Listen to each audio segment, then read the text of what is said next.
So is it Jorgensen? Yeah. Jorgensen or Jorgensen. Jorgensen? Okay, Yeah. I said it right. Yeah. All right, this is a Christmas episode, so we have Christmas hats on for anybody watching us right now. Anybody listening, they can just imagine that we have some wicked hats on right now. Some nice knitted hats. Nice knitted, yeah. Where'd you Top get these quality. from? Where'd you get these from anyways? This is like, I don't know, growing up, me and my family would always put these on for Christmas gifts and stuff in the morning, so. Cool. But I feel like we always wear the crowns. You know those crown things that you pop like open? a Burger King crown? It looks like a Burger King crown, but it's like you crack them open and they have a joke inside, and it's like a paper crown, and you wear them. So we do that every year. That's not bad. Yeah. And they come in the Christmas colors, the green and the red. Exactly, the green, the yellow. Yeah, so we always wear those. I can't say I've ever worn a Santa hat on Christmas Eve. No. I always wear a Santa hat. I think it's classic. I don't know. Maybe I just wanted to be Santa.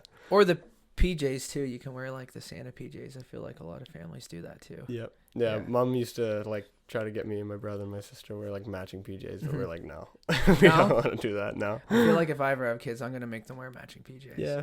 Until they're old enough. Until they're old enough to tell me like, no, this is stupid. So. Yeah. Yeah. So Brock Jorgensen, everybody, what do you do? What is your expertise in? I am a photographer and cinematographer in Atlanta, Canada. I'll say that. I mean, I do a lot of work in all 4 provinces, wedding films, commercial work. I work with a lot of big companies just within mostly New Brunswick and Nova Scotia, but a lot of my work in the summertime takes me to Newfoundland and PEI too, which is cool. Yeah. Yeah, that's wicked. I like it a lot. Yeah. Yeah. Are you allowed to say some of the companies you work for? Or? Yeah, man. Yeah. So I have kind of been all over. I feel like the last 5 years I work solely. So I'm employed with Atlantic Lottery, which is an awesome company. They're based in all 4 provinces. And a lot of it is doing the commercials for people who win the lotto. So we'll go to their towns, we'll like interview them, we present them with a check, and they have like a celebration, and it's kind of cool because a lot of those stories are like middle class people or people who are usually struggling, and it's kind of cool to hear heartfelt, and it's like Maritimers who want to, you know, better themselves and their family, and a lot. There's someone who just won here in Sussex who worked at Brownsville Farm. It wasn't 100,000. It was just over 100,000, and so we got to interview them, and like they were kind of down on their luck for a while, just with like the pandemic and stuff. So it was like cool. It's cool to hear people's stories and what they're gonna do with the money.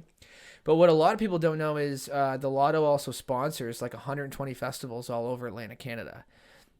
So usually between May and October, they send me to all these music festivals, and I just get to hang out with artists and like capture the atmosphere and shoot live music, and it's a lot of fun. That is wicked. Usually do like Cavendish Beach, like Area 506.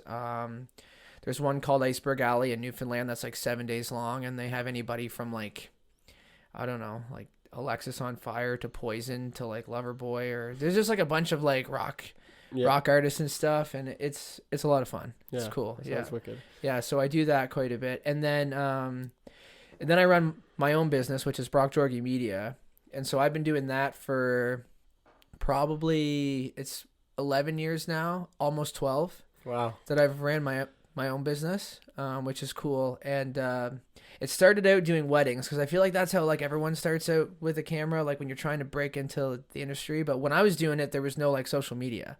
Like when I started, it was like just Facebook.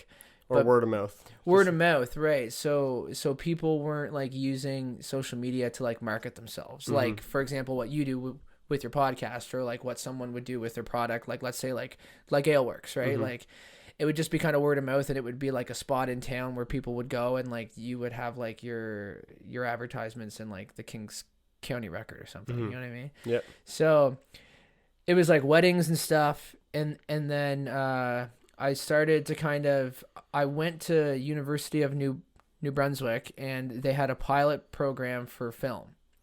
And I was always like, oh, I really want to make movies, because I couldn't see myself doing anything else but using a camera.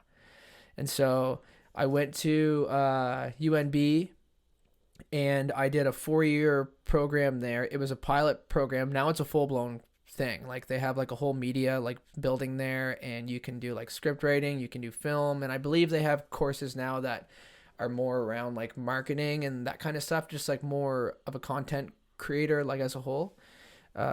Yeah, so I did that, and then I worked in Uptown St. John for a little bit. I worked on film sets, so I worked on film sets for like 2 years. And while I was in school, I got offered like a mentorship kind of thing. So I ended up I was like 22. I was teaching grade 11 English as a pilot program through the university, teaching kids how to make documentary films, which was cool. And It was wicked. it was weird because it's like one thing to like do what you do, but to teach it is another because you're just like used to what you're doing. You know what I mean? And then you got to break it all down. Yeah, and it's like, you know, like in your head what you're doing, but to teach other people is strange. So it was cool. I got to teach grade 11 for a year.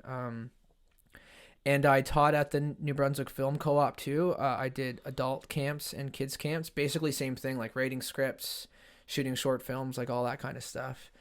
And then I ended up kind of getting more into short form content eventually, because once like Facebook and Instagram became a thing, people wanted to market their stuff. Mm-hmm. And so like everyone didn't want the 5-minute long ads anymore, the 2-minute long videos. And like, that's not even that long, but people's attention spans are so short. I'm going to show you a video at the end of the podcast. Yeah. It's something I wanted you to see just to get your thoughts on. Mm-hmm. And it's a pretty short video. Okay. Cool. Anyways, but I do that because I know people won't sit and watch a 15-minute video. They will, and I mean, now you have TikTok and Reels, right? So Right. it's like, that's like a prime example. Quicker of and where it's quicker gone. and Yeah, quicker. quicker. And you don't and even quicker. look at all the reels either. So Yeah. it's like, that's speeding it up Yeah. as well. And that's the thing is like, I got into short form content. It was like around 2015, I started getting more into short form content. So I kind of got away from the long form stuff and doing short films, because that's a whole different environment too, because you're working on film sets. It's like 14-hour days, usually weekends. Like I kind of wanted to, and I was still doing my own business too, which was still primarily weddings, and then kind of certain like a lot of ads for small businesses. And then, yeah, I got into short form content, and I kind of started working in like Uptown St. John a lot, still in Fredericton. And I started to see like where it was going, and I liked it. It was almost like I was making a movie trailer, like every time I did a project. Yeah. You know what? You know what I mean? I think I know what you mean. You're building the trailer, like you're trying to grab people's attention within like 10 seconds and then tell them what's happening in like 45 seconds as a whole, Yeah. which I kind of liked the challenge, because it was still like shooting days were still long, but it was like you have to compact like 2 days of footage into 45 seconds. Right. So I loved it. Like it was kind of neat because you're always kind of just building a trailer. Mm-hmm. Yeah. And then, you know, just fast forward, now it's been like probably 11, 12 years.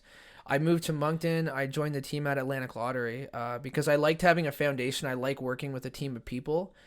So I like having that balance of being able to do the work there and work with that marketing team. And I get to work all over Atlantic, Canada with my camera. But then I also get the balance of running my own business and meeting so many different people through those avenues as well. Mm-hmm. And now I've worked with Moosehead for like almost 4 years now. So I do all Moosehead's, most of their content, still photography, video work. I work with Tourism New Brunswick. I recently last summer did a series with them. Got into more of like the food and drink kind of scene. So we did a 5-part YouTube series where we hopped around Atlantic Canada, mostly New Brunswick, and we shot like different episodes with like chefs and people who own like bistros and restaurants and bars, and we did a lot of like even like coffee shops and like ice cream places, and it was a lot of fun, and you get to meet a lot of people in that industry, which is a lot of fun. And yeah, I did this year I actually started moving more into Halifax, so I'm working with Discover Halifax and a chef down there, Chef Barrett. He runs Season Plate, so he's a chef from, I believe he's from Australia originally, but he's now in Halifax, or vice versa. He was there for a while and then came back. But I've worked with him a lot, and we just did a show down there where we did the kind of the same thing, where we hopped around the city, talked to different chefs, where they get like their ingredients from and their food from. I do a festival in PEI like every September called Fall Flavors, so I get to work with a bunch of chefs there. and you get to kind of go out with them and see like where they get their oysters from, where they get their seafood from, and you get to kind of capture all that. And so my avenues have kind of gone into more the food and drink, and that's like a personal preference. Like I just love the people in that like industry, and you just like what you get out of the chef's plate. Yeah, exactly. Yeah. I also get to eat a lot of good food. Yeah. So yeah, so it's cool, man. Yeah, so it's and then like the wedding stuff I kind of died down on, and now it's more. I probably do like 5 or 6 a year. Yeah. Weddings are hectic. Like they're a lot of work. Oh man, yeah. Like I used to do like there's some content creators who strictly that's their business is like weddings, and they do like 30 a year. Some do like 40 a year, and I'm just like. But they have a whole team probably too, right? Not even. Some of them it's just them. Solo. But it's more photographers. Like I know like wedding filmmakers, like they probably take on less because that's a lot of work. But yeah, now I only do like probably 5 or 6 a year, and this year especially was cool because I did just kind of the small, intimate stuff like elopements, where I can kind of be more creative. Like it's not 180 people in a church, you know what I mean? Yeah, which was cool. So I got to go to Ireland this year. They flew me to Ireland to shoot there. That's wicked. And I got to go to Grossmoor in Newfoundland and shoot a wedding there, like a small wedding there, and it was like super cool. Like just like the landscapes and the change of scenery.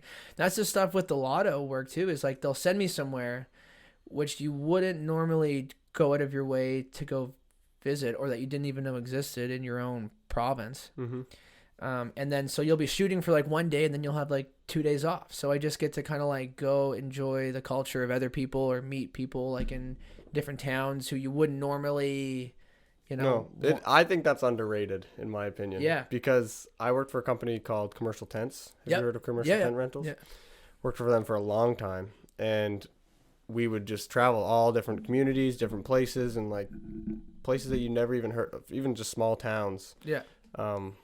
All over, not even just in the provinces, like down in the States and stuff. And it's like these small little communities that are nobody would ever think about looking at. Yeah. But they're like, they got unique and they're things. Sick. Yeah. Yeah. And they probably have like really cool like restaurants that you want to try out, or like just like scenery, like if you're into hiking and stuff. Like, do you guys go and then you set up the tents, and then do you hang out until the event's done, then you tear the tent down? It's very depending based. Depends. Like how far you have to travel is a factor. How big the event is. Okay. Because sometimes you can, like I've been to events where they're like huge festivals. You'll set up for 4 days straight, and then you get like 3 days off, and then you got to take it down for like 2 more days. Oh, okay. Do you know what I mean? Yeah, yeah. But there's also sometimes where you basically set up that morning. They have the event that night. You stay there that night, and then you just take it back down the next day. So what do you guys do when you're just like hanging out waiting for the event to finish? Sleep? I'd say, yeah, well, it's a laborious job. So most people want to clock out. I was always young. I still am, so I have energy. Right. You want to go do stuff when you're in a new town. Yeah. Right. There was one guy actually named Mitchell as well. Okay. He always brought his mountain bike everywhere as he went, and he would just bike around any community that he ran into. And I was like, I wish I did that because. That's like kind of what I did. I mean, I don't have the energy now. I feel like this year, whenever I went somewhere to shoot events, when I was done shooting, I was like, I just want to go back to my hotel. But in prior years, you would be like backstage, or you'd be with somebody, or you have access to kind of everywhere that you want to go. So I'd be just like really fascinated by like meeting artists, or like working with them, or just like certain things like that.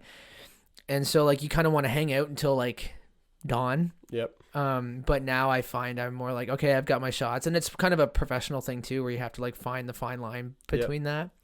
But that's like me, like I always have one camera body that I have for what I'm going to be doing for work. And then I have another one in my bag that's set up. So when I'm done shooting, or I have a day off, I just grab that, put it in a satchel, and I just go somewhere. And a lot of the shots that I get, and that I like to shoot for myself, are like when I go on those work trips to places where I'm shooting stuff, because I don't promote a ton of my commercial work just because like someone else owns it, and you usually can't share it until like 4 or 5 months down the road once the client has put it out. But I love it for the other aspect, because once I'm done shooting, I usually have like a day that's free before I have to be back in Moncton. So I'll just spend that time like walking around, shooting like different sceneries, or if there's people with me, we'll just go for hikes. And it's just like I just get to capture so many different parts of Atlantic Canada that I wouldn't normally just go out of my way to shoot, right? Yep. And some of my most favorite shots that I've ever taken come from those moments of like what happens after you're done actually working. You know what I mean? Which is cool. So I like it a lot. Yeah, I checked out your YouTube channel. And I saw that's actually like pretty passion fresh. projects and stuff. Yeah. Is that what you said? Passion projects, I think. Yeah, like I always wanted to have a YouTube channel. Fun fact: there's actually 150 videos on that channel that are private. Oh. And it's stuff that I made when I was younger. Oh, okay. So I was surprised to see 6 videos or something like that, and I was just like, yeah. I would expect them to have more. Yeah. So there's actually 150 videos that are private, but it's like short films that I made with friends, like a bunch of action films and stuff when I lived in Fredericton. Just being goofy. Yeah, like we wrote loose scripts. Yep. And like not everybody was an actor or like actress. I think at the time, like on YouTube, did you ever watch like Corridor Digital or Freddie Wong?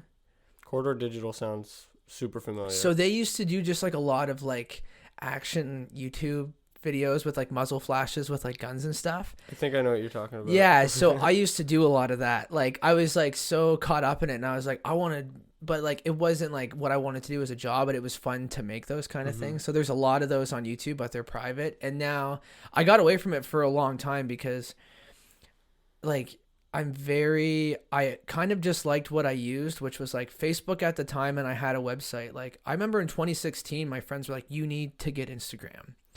And I was like, I don't want it because I don't know if I'm just like an old man or what, but I was like, I just kind of like what I have and it works. But then once I got Instagram, that was like more the portfolio that's, it's my personal stuff. I don't post a ton of client work on there because you have to have something that's yours. Yep. Like, you know what I mean? Like I have a space for my client work where people can go look at it. Like all the commercial video work or the photo work and stuff like that. But my Instagram, I've always tried to keep mine, and it's more like what I love to shoot or like the photos that I take when I'm on those trips that like aren't client based. Just because I try it's you. That's what it's me, and it's what I like to express through my camera and like what I see and stuff, right? Whether it's like portraits or landscapes or just like whatever, right? Yep. It could be me and my girlfriend eating ramen. I have no idea, but it's just like whatever I see and that I like to shoot. So I try to keep that for myself. But it's weird. And now there's so many social media platforms that it's like it's crazy. But the YouTube thing came about not that long ago. Like when I went to Ireland, I shot a whole travel film there, and then when we rented like an A-frame in Ontario, in this like little town called Maynooth, population like 25 people. Yeah, it was crazy, man. Like the convenience store there still rented DVDs, and you could buy live bait, and that's all they had. That's kind of cool, though. It was awesome. Yeah, I think that's wicked. And so I shot a travel film there, and I started getting back into doing those, or just even like capturing, like we have 2 dogs, and they're both like 10 years old, and they're just funny. And like it's even like just capturing our dogs like around the house, just like I don't know, there's just sometimes I see stuff and I just like want to have it documented. Yep. But I don't really want to put that everywhere, so like my YouTube channel has just that's not a word. Well, my YouTube channel has become kind of a space where I can just like throw up stuff that I just like or I really get into YouTube for like kind of like camera gear and like watching other filmmakers, and like you probably do the same thing too, where you're just like watching like what or like who's vlogging or like what they're doing with their styles. And so I just like kind of tossing up stuff that I get the inspiration to just do so, and it can be like super simple stuff, right? But it's just you kind of have to find a balance, because I do so much work with the camera in the commercial sense that there's you kind of need, like, you have to kind of remember why you started doing it in the first place. Yeah. And so that's what my like YouTube, your true love for it. Yeah, so my YouTube channel kind of became that. And it's also cool too, like a lot of those travel films, like we're going to look back on in like 10 20 years and be like, remember when we went to like Ireland and we did that? Because you don't really remember, you just see photos or like they'll pop up on your memories. But to be able to go back and watch that and like see that is like really cool. And I never did that for myself. I always did it for everybody else. So it's having it for myself, and that's what the YouTube channel is now, which is cool. Yeah, I agree. I think video is the greatest thing. Me too, man. And I remember talking to somebody and I was like, if I had a wedding, like a video to me is way more important than photos. Yeah, man. I just always gravitated towards like the moments. You shoot like probably like, I mean, I don't even know, like I could shoot anywhere up to like 2,500 photos in a day. You give them back like, I don't know, like 200 to 300, and then they'll print probably 5 of them and put them in their house. Whereas like I find there's nothing wrong with that. I'll probably do the same thing when I get married, but I find the video is just like, it's because you hear your voices and you hear what happened that day, and you can make it more of an emotional thing with that. Plus the soundtrack helps too. Yeah. But it's like, yeah, it's like that kind of stuff it's the same thing with the YouTube channel. It's like, you just want to go back and like relive those things, right? Yeah. It's like the same, like you have your YouTube channel too, separate from the podcast, right? Yep. And so you're just doing those kind of things as well, and you're documenting. I watched one of your YouTube videos where you were like sitting on a couch with these little kids. Yeah, the Piccadilly coffee video. Yeah. So at the end of that, you were sitting down with them, and like, you're gonna look back on that, you know what I mean, and like remember those little moments too, right? Which is cool. So you're basically doing the same thing. It's just a different kind of genre of how you're capturing just it, right? Just a different style. Work. Yeah. I love YouTube.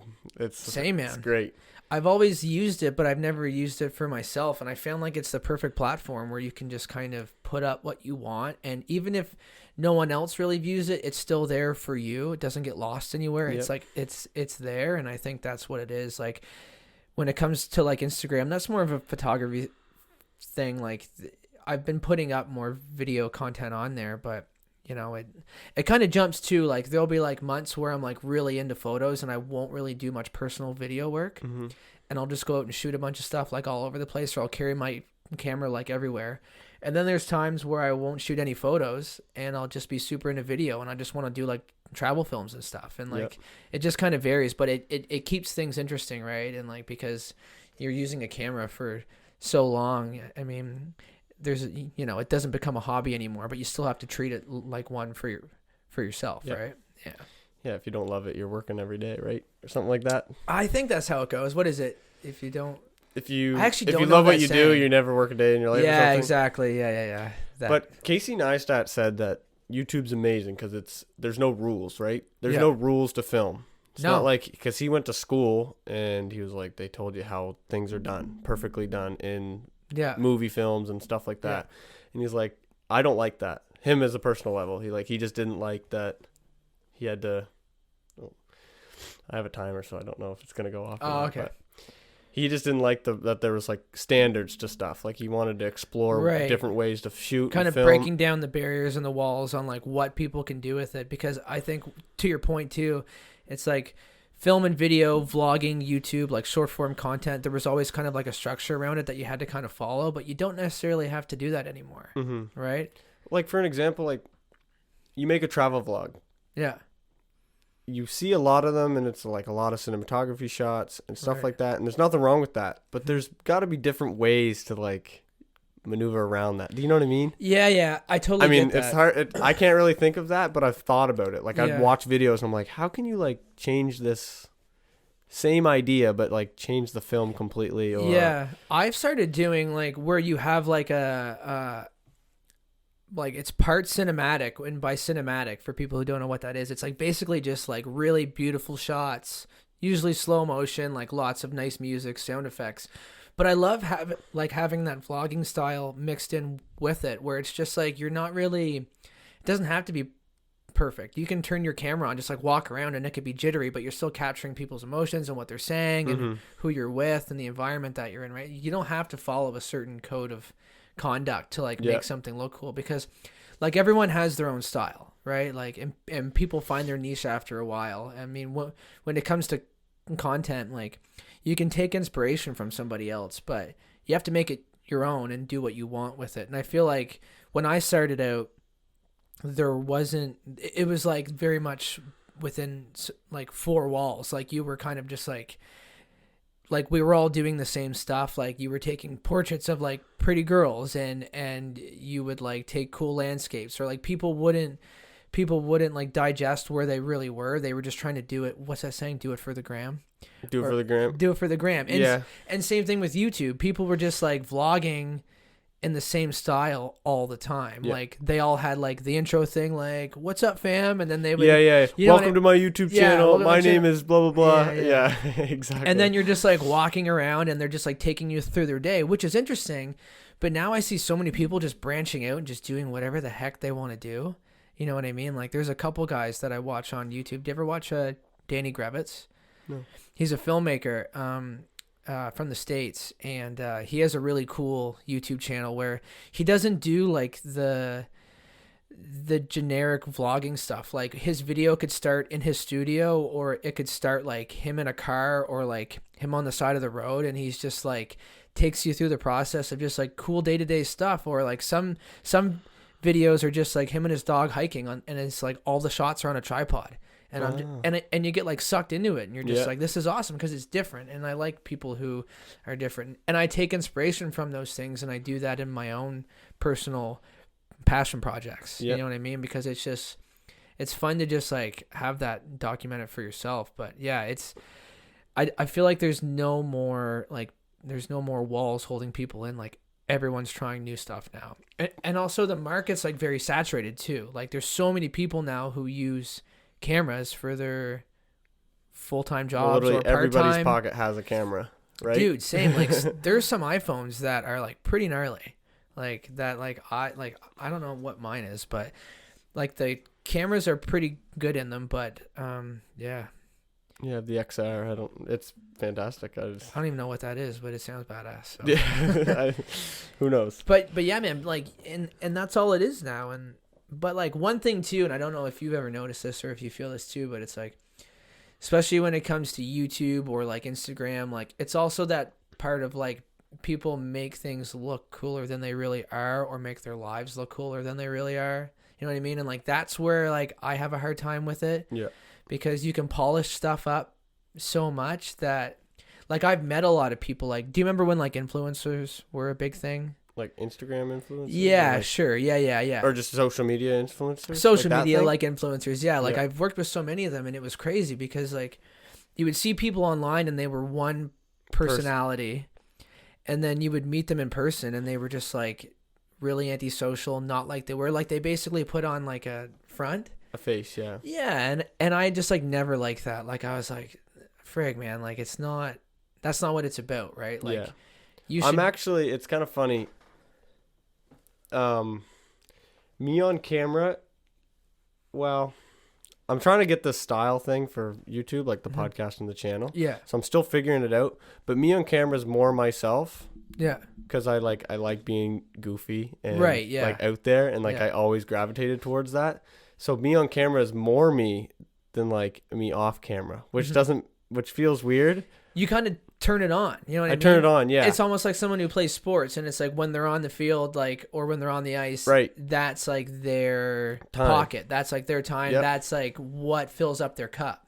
So for you, it's like when you're on camera, you just like love being able to like show your true expression of yourself. Does that make sense? Yeah. Yeah. See, I'm the opposite. Yeah. Because you said you like being like what you see through the camera, and I was like, well, I like to see like what you do through the other side of the camera. Yeah. Oh man, being on camera is like my least favorite thing. Really? In the entire world. Yeah. So there's a show that Bell 5-1 is doing, and it's a new reality show, and I can't say much more about it. But I was a guest judge on the show, and it was a new reality show, and I think it's airing this March on Bell, but I got asked to be a judge on it, which was really, really humbling.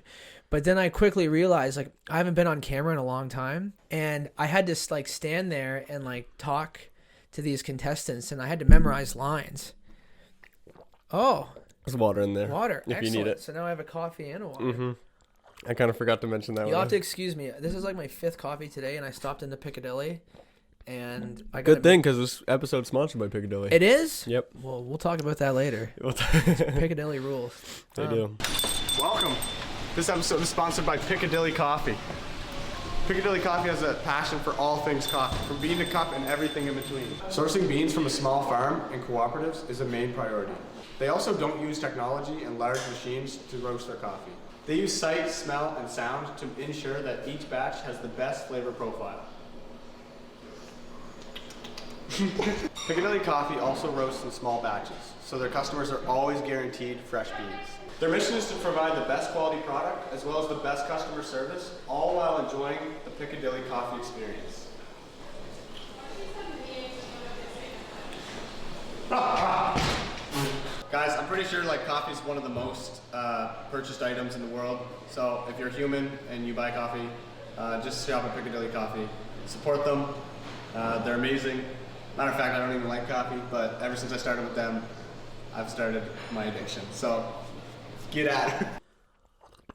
So, and I had to say like all these lines and like talk about why I started doing photography and video work, and like you have to kind of like talk a bit about yourself, which like I have a hard time with sometimes. Like it's fine when I have to talk about where I came from, but to talk about what I do and stuff is like kind of difficult sometimes, especially a filmer, because that thing is just the window just opens up so much. It's not like a job, right? Like that. I don't look at it like that. You have it. I mean, it is your job, but it's not a job where it's like, this is my position in this place. This is what I'm in charge of. This is what I do. This is what I look after. Yours is like, I do this, but I work for this thing, this thing, this thing, this thing, this thing, this thing, this thing. Yeah. It's even like, I kind of knew you were going to ask me that, or I had a feeling you were. So I kind of like mentally was like, okay, I'll just try to like pick where I've been working with most heavily the last like year or two. But people ask me that all the time, and I'm just like, oh my god, like I don't know. I feel like it's when you come home from your first year of university, and it's like you're at Thanksgiving dinner, and like you're like all your family members are just kind of like, so how's school? What courses are you taking? And you have to say that to each person for like the next 3 hours. Or 3 years. 3 years. But yeah, so to get back to the show thing, I had to be on that side of the camera, and let me tell you, man, like my stutter was like full tilt, like I didn't know what to say to anybody. And like when we wrapped shooting that day, like I was like, was I even myself? Like I was like, was I even who I am? Because I felt like I had to be like more proper because of the show. When they didn't want you to be, they want you to be yourself. Like we got asked to be a part of that show because of, I don't know, I guess the impact that we've made in the community and New Brunswick or Atlantic, Canada, but it's like being in front of the camera just always makes me feel kind of strange. But the thing is but my job as a cinematographer and like a director is to make people feel comfortable in front of the camera. Right. So it's like practice what you preach, but I never do at all. I always just like freeze up. But I love making other people feel comfortable in front of the camera. Yeah. I will say it's hard. Like I'm still awkward in the camera. I just know I have this personality that I have and I do, but it's just like to bring that in front of the camera. It's easier to bring out because I know the camera's rolling and I'm like, all right, I need to like turn it up a notch. Yeah. But I'm also like still timid because people are still timid in front of a camera. Right. Because I don't know, like I don't think I'm the only one, obviously not, but I like sometimes I don't think I'm that good looking, or like I think I'm being weird, or self-conscious. Yeah, self-conscious. So it's just, I don't know where that comes from either. It's also putting yourself in front of the camera sets you up to be judged. Yep. And that's how our minds work a lot. Like that's how mine works. Yeah. Like putting yourself in front of the camera, you're kind of like, well, was I too much? Like did I come off as like full of myself? Did I come off as a jerk, or was I annoying? Like, did I talk too much, or should I have not said that? You know what I mean? I do that every time I'm editing. Just you're like watching yourself, and it's like super cringe for you to watch yourself. Not super cringe. It's just like more critique. Like, what can I do better? Exactly. Which is a good way to look at it. Which is a good way. Yeah. Yeah. But sometimes it is like, if I was bubbly in every single video, I mean like over the top bubbly, and somebody meets me in person, and they realize I'm not over the top bubbly. Yeah. Like, that's when there might be an issue. And see, that's kind of what I said when I used to meet like a lot of these social media, like the influencers. Like now, I feel like everybody's an influencer. You could buy a Kit Kat and post on your story. Everybody's Instagram has a tag. It's like business creator, like whatever. Right. So it makes it easier for people to just be in that space. But you know, in 2015, 16, 17 was when there was like people were starting to kind of create their own businesses out of being like an influencer. And it was just crazy to meet people who just were nothing like they were like in their stories, in their videos, in their YouTube videos. And I was just always like, I never want to be that. Yeah.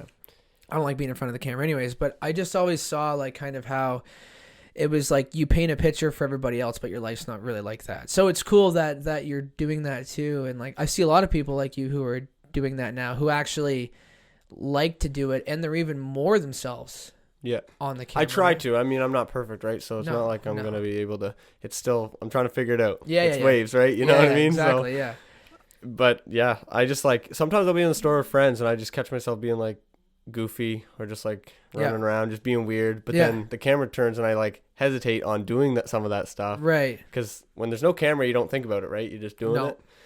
And then they bring out a camera and it's like, all right, how do I do this? Yeah. But anyways, the goal is to, for my channel, like I've always had a personality where I can gravitate towards like any age. Mm-hmm. For some reason, kids just like gravitate towards me as well as like older people. Yeah. But when I was younger, I always was like, all right, I always want to hang out with people older than me because I always felt like they knew more. So I wanted to learn kind of get knowledge from that. Right. Which is half of the reason why I'm doing this, because you can teach me stuff about filming as well as millions of others, whoever's listening, right? Yeah. But that's kind of like where this came from. Anyways, I always gravitated towards any age. So I think I have the personality for video to do stuff. Yeah. And it will gravitate towards kids and adults and old people. And they'll all get something enjoying. Because I wrote down a long time ago, like, I want to be informational and entertaining, like as much as I possibly can. Cool. And that would be like the goal of this thing.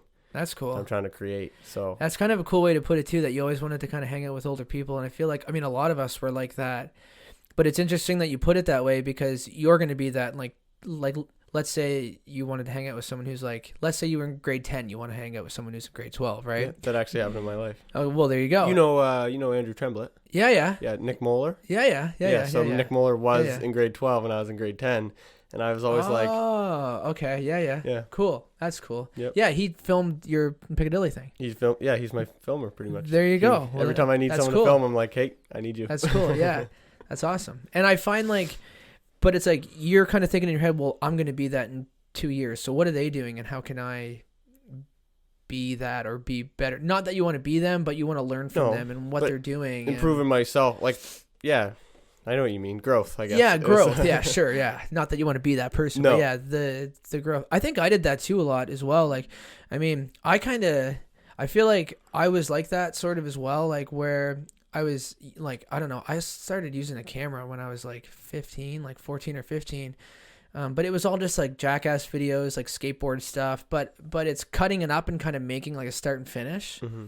I just like telling stories, right? Yep.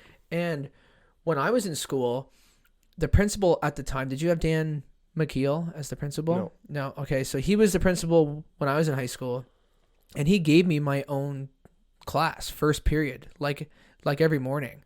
Really? So I got to go write scripts, and then he would let us make like anti-bullying videos for the school, a bunch of stuff. Like, did you guys ever watch the Link program thing? Yeah. Yeah. So I did a video for that, and I believe they still show it in school today. Wow. Yeah. That's cool. Yeah. And so he let me take all my friends out of class, and they loved it because they didn't get to go to class. But he let me take them out of class, and I used them, and we used to film like all year. Mm-hmm. And that kind of like really sparked my interest in that. That's so strange because you filmed a video basically for a company.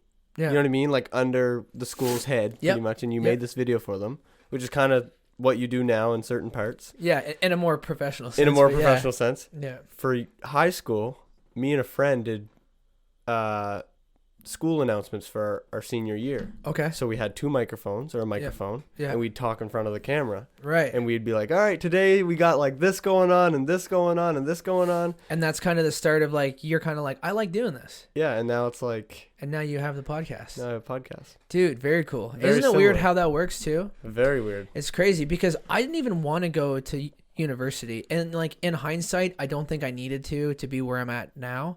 But I am happy I went there because one, friendships, which mean more to me than like anything. Like my friendships with my friends who I met there in Fredericton at UNB mean more to me than like anything. But also just the connections that you make. And I mean, in this day and age, it's still who you know. Mm-hmm. But when I was in grade 12, it was like I did that. And then UNB came to the school and then he offered me like a little bit of a scholarship. Like the school was going to give money to me to put towards going to school to further what I wanted to do with it. Cool. And I always say this too. It's like, it's crazy. I've said this before, but growing up in Sussex is like, and you probably know this as well. It's very much like labor intensive, a lot of tradespeople at, like when I was in high school, it was like 2008, 9, 10. And like a lot of people were going to like MBCC and doing like electrical and plumbing. Well, the mines were open at that time, so mines everybody were went still to the open. mines Yeah, the mines, and like people were just doing stuff straight out of high school, or they were going to university, but for like business. Mm-hmm. And I was still using a camera, and you wouldn't believe how many people would like talk to my parents like when I wasn't around, and be like, "You probably shouldn't support this much longer because like he's not going to make a living out of that. Like that's more of a hobby." Yeah, like shutters were on their eyes, like as if nothing was possible for you to make away with it or something. Yeah, but my parents never gave in to that sort of thing. Right? That's cool though. Which is cool, and I will always be thankful for that. But yeah, it was just like you wouldn't believe like the amount of people who like would put down my parents for kind of being, well, he's not going to make a living out of that. He's not like taking photos is not a full-time job, right? Mm-hmm. Because at the time there wasn't all the stuff that there is now, and it makes me sound like I grew up in the friggin' 80s or something, but it wasn't. Like, no, well, in 2009, YouTube was only out for like 3 years. Yeah, man. In 2009, like I think it came out in 2005, 2006. Yeah, wasn't even really YouTube at that time. Yeah, exactly. So, and I don't even know if there was like music on there. It was just like people posting like guitar covers, and, like jackass stuff. Yeah, like, you know what I mean.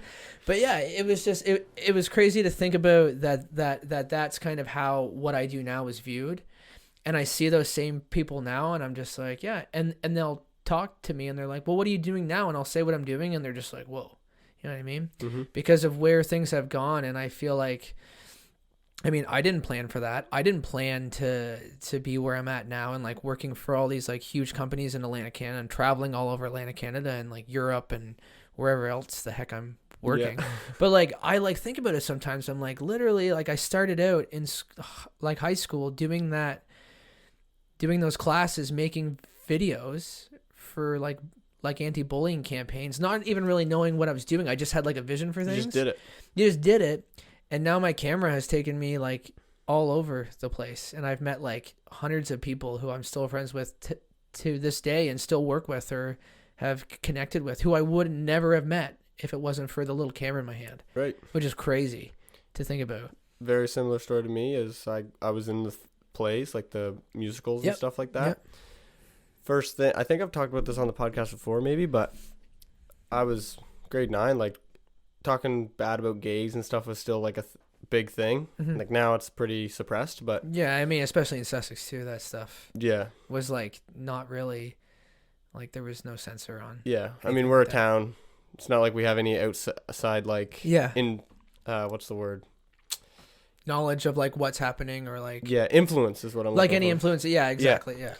So anyways, when I was in grade 9, someone was like, oh, you should join the play, like you're funny in class and stuff, and I was like, that's for gay people, like I'm not gonna do that. Yeah, like that was just me I was a kid, like what do I know, right? Yeah. And then grade 10 I ended up going in it, and that just changed like my whole perception on everything. I loved being on stage, and I was like, I love the weird people and all the different like people that were involved with it, because everybody was so different. And then on stage was amazing. Like it was just funny to have like crowd reactions, and I think that's what like kind of fuels your fire, sort of thing. It fuels my fire. And then that turned into loving camera and video. And I also in middle school I looked at YouTubers or YouTube, and I was like, I would love to try this someday. Not necessarily do it, just like I would love to try be a part of this experiment somehow. With it, which is like there's nothing wrong with that, like at all, like experimenting with those things. And I feel like doing theater too, it's like it's a little different than being on camera, but like that would probably spark you to be in front of an audience like anyways. Yep. Right? Because you're physically in front of an audience. Like people are watching you on the podcast or on YouTube, and they're just seeing you through a lens. Right?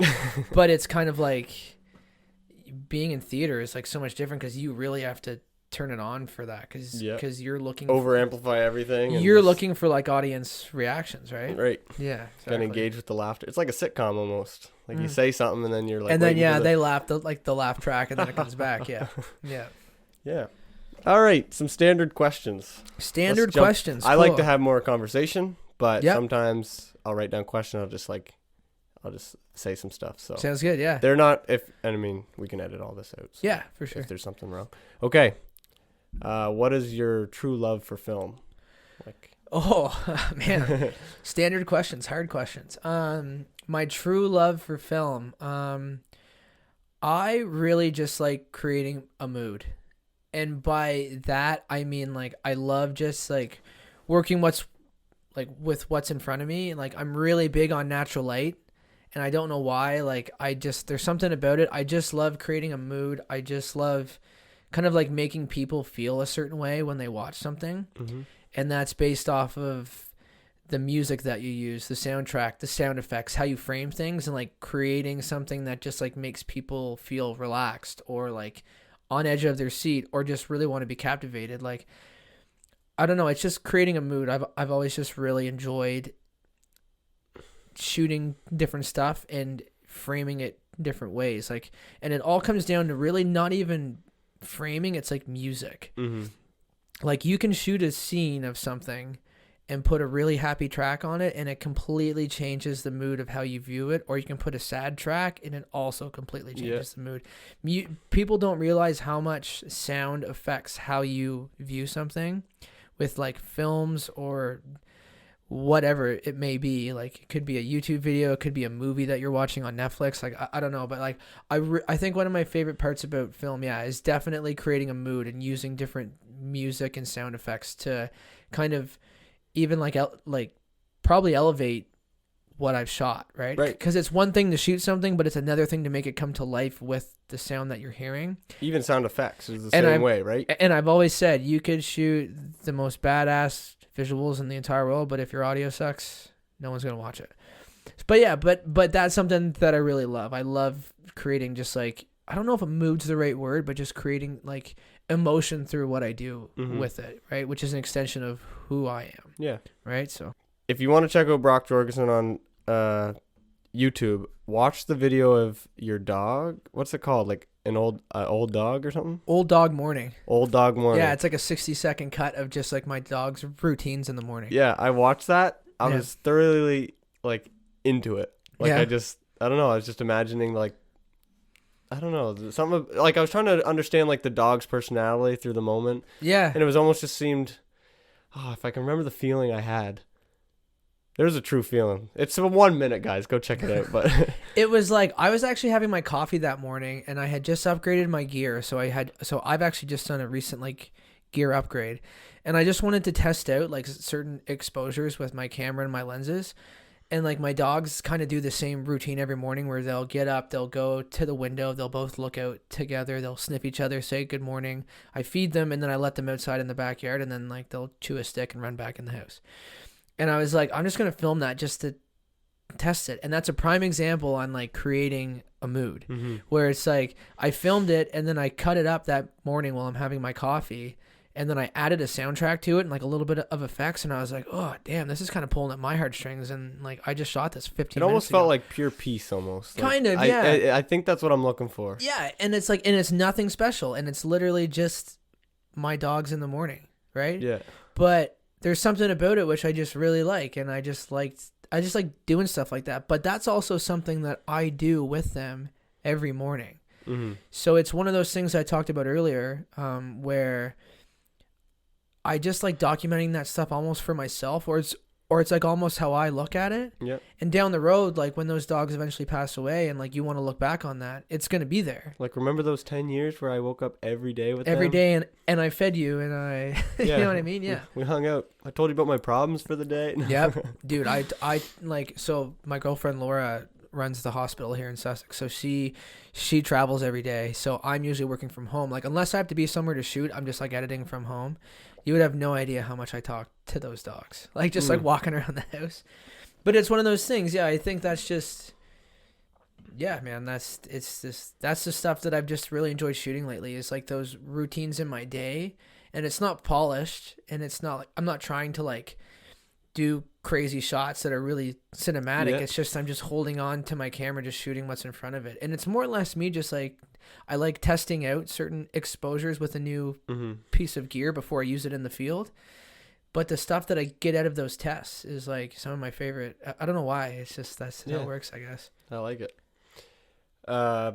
More standard questions. I think this one just came to the top of my head.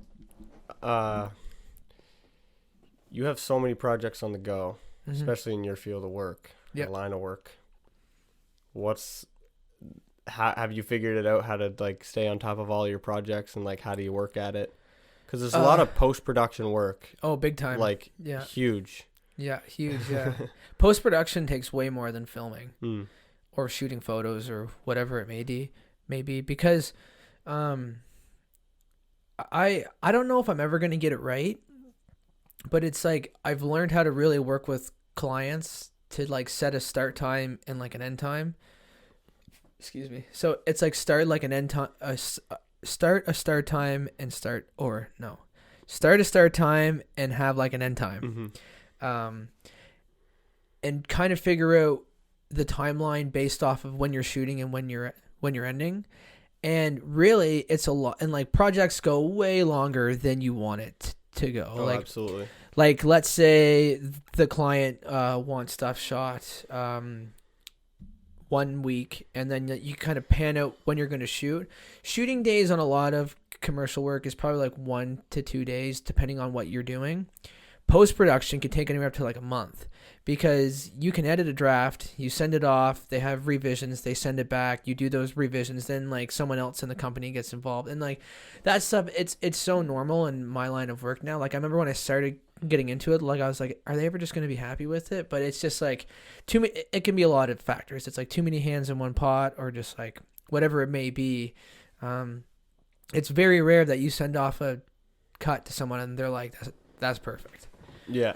and it's not a reflection of me and my work. It's just like my job is to kind of take their vision and make it a reality. I think the one thing that I've gotten really good at when it comes to projects and timelines and things like is management.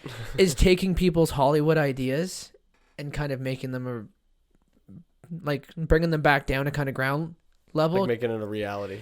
Yeah, because there's so many people who have all these grand ideas, and I'm just like, you need a bigger budget if you want to make that, right? So, but it's kind of creating their vision and making it, and it's also, I love meeting people and talking with them and hearing what they want for their product or their brand, and then really getting to know them and then applying that to what I'm shooting, right? So like you really get a sense of somebody and then apply it to what it is. And I think we were talking earlier about how like there used to be like a structure. Now there's not a structure. Like people can like experiment and do what they want with video. Like you can do whatever the heck you want.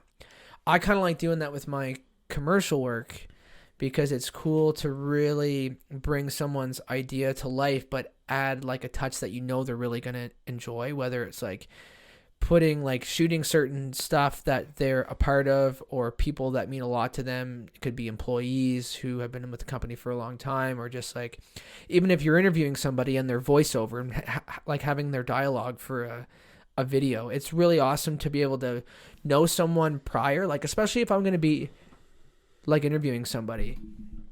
You're interviewing somebody for probably 25 minutes, and then you have to take 45 seconds of that interview and use it as like a voiceover for a video. But if I talk to people a lot beforehand, I get to really know them. So then when the interview's done, usually in my head while we're talking, I'll make mental notes like, yeah, that was great. So when when I go to do my post work, I just go find that part in the timeline and cut it and put it in, and it usually works pretty well. And that's how I kind of work a lot too, is I think, you know when a moment is good, dude. Like a certain conversation we're gonna have is like, oh, that's a good conversation. You know when a moment's good. You would do the same thing too, probably, like when you're talking with your guests and they just say something that you're like, oh yeah, that's money, that's gold. Because like, I mean? I'll take certain clips out of the podcast, and I'll try to pick like the better ones. Right. Yeah. Sometimes I just pick some. I'm like, comedic or heartfelt or whatever. Yeah, exactly. And I find that I just like love doing that, where I love getting to know people. And then when I'm interviewing them, you really get a sense of like who they are and they're passionate about what they're doing. It could be somebody who makes Jell-O. I don't know, but I've never shot anybody that makes Jell-O, but I would definitely do that. But it's like one of those things where shoot them with the camera, not shoot them like. Yeah. Yes. I always say that and people take it the wrong way. Yeah. Capture them making Jell-O. Yeah. With a camera. With a camera. Yeah. They might take capture wrong as well. So you got to be really careful with your words. But I feel like, I feel like I just like doing that because then when I'm like editing, it makes the post faster because I got to know that person. I kind of know like in the timeline where they said that, and I usually pull it out. And it's awesome too because I like blending like, okay, well, the first part of the interview was great. It's the same with you. You can like resonate with this, but it's like taking the first part of the interview, then the last part, and like you mix match them, and you're not. And it makes it sound like it's all one, but you're really not misconstruing someone's words, but you're just taking what they tried to say and kind of making it come about. And then when they hear it back, they're like, wow, did I really speak that fluently about this? And you're like, well, not really, but that's my job is to make it sound like that. But I think when you have a lot of projects on the go, it's tough to balance, especially when you have multiple shoots, multiple deadlines. Or shoots is in events, right? Like events, like, yeah. So when you have multiple projects, I'll say, so let's say like I've got to be in Halifax to shoot and capture stuff for a video one day, then maybe I have a day off. So I come home and I'm editing something that I did the week before, but I usually try to stay on top of it. I try not to overbook myself too. Because with Atlantic Lottery, I'm on the road a lot, especially in the summertime. So I'm at like music festivals, like almost every weekend, capturing those. And then I could be in Pictou, Nova Scotia, capturing somebody who just won the lottery and doing like a heartfelt commercial with them.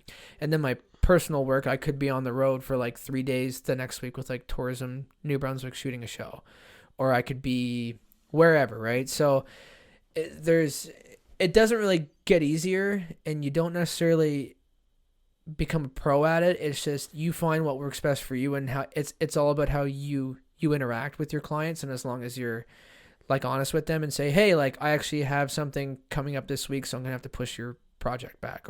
But I'm usually pretty good. Like I like getting stuff back to people really quickly, just because it's all fresh in like everyone's minds. Yeah. So I find whenever I do a project, whether it's photography or video work, because it's fresh in my head and I just did it, I like to go sit down within 24 hours after and at least get a rough cut done. Yeah.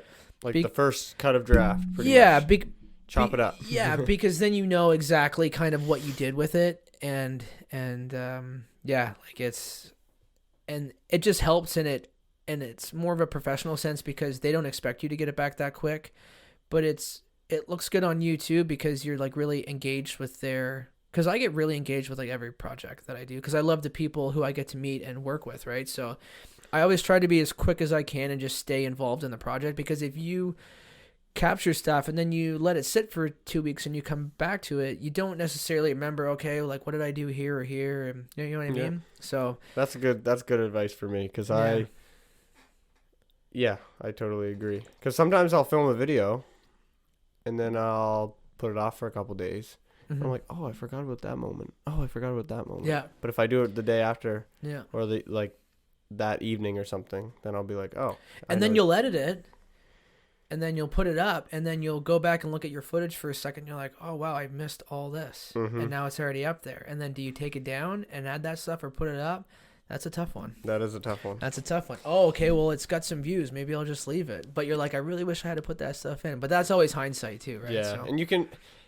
Video's hard because it's how much can you critique it, because you can always make it better, but at some point it's just you're twisting it too much. And then does that make sense? Yeah, and it's one thing that I suffer from greatly is imposter syndrome.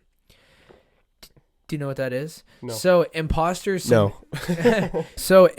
syndrome is basically when you think that you're not as good as you think you are. If that makes any sense, like I might have that. So you'll look at your stuff and you think that you're copying other people. You think that you're not as good as you really are. It's very much has to play on doubt, like self-doubt.